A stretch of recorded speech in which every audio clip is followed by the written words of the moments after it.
Good to have you with us here on the South African Morning. Let's take a look at what's happening in the morning newspapers. Let's bring into the conversation Thabiso Thakali, of course, the Sowetan editor, joining us this morning. Thabiso, good to have you with us this morning. So before we take a look at the other newspapers, I have the Star and the Witness. I think let's start with the Sowetan. What are you looking at this morning?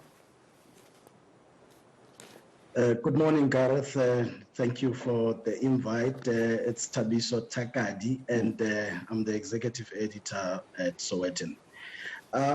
Look, Gareth, the story we're focusing on this morning is really the story that looks at the events that came out of the Western Cape High Court yesterday, related to the challenge by the defense of the man accused of arson that led to the burning of Parliament last month.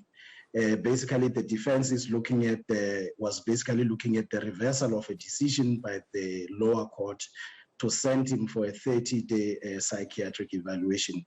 So this is quite an interesting story because it really, what happened yesterday provides for twist in terms of the events. But I think the bigger picture is around the fact that there's a lot of unanswered questions around this particular incident, in particular about Mr. Mafe, whether he worked alone, or what his state of mind is, which was really the subject of a contest in the High Court. So as we know this morning, that High Court has ruled that he must be transferred back to a Portsmouth prison, so he should be making his way there.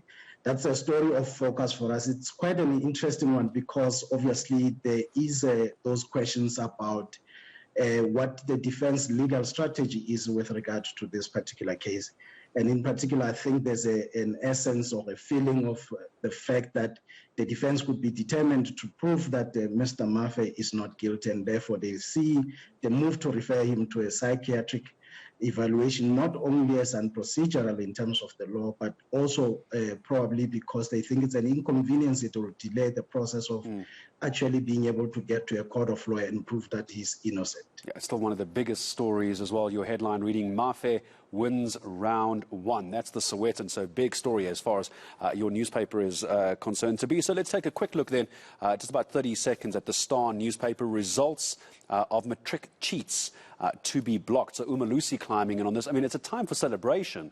Matriculants for IEB having done so well, but still we have to look ahead to public schools as well. And the Star saying cheats are going to be blocked. And it's probably a good thing that cheats are going to be blocked.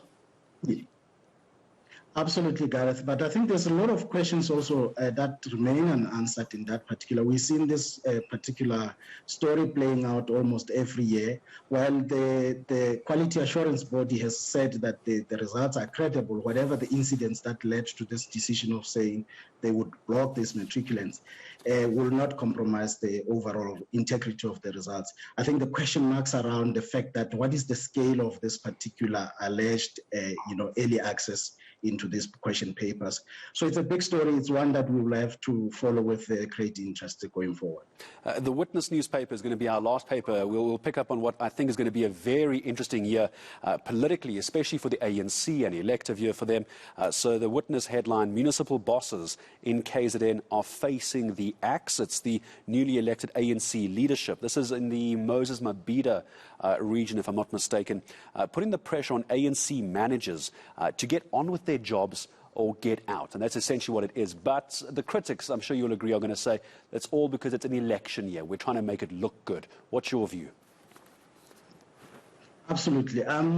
Big story, also an interesting one, according to the Witness, in terms of how the regional leadership that has just been elected is pushing for municipal managers to be removed in the Mgugundlovu district in particular. Of course, there is a sense that there's a noble an idea behind the fact that they want these particular people removed because they cite issues like alleged corruption.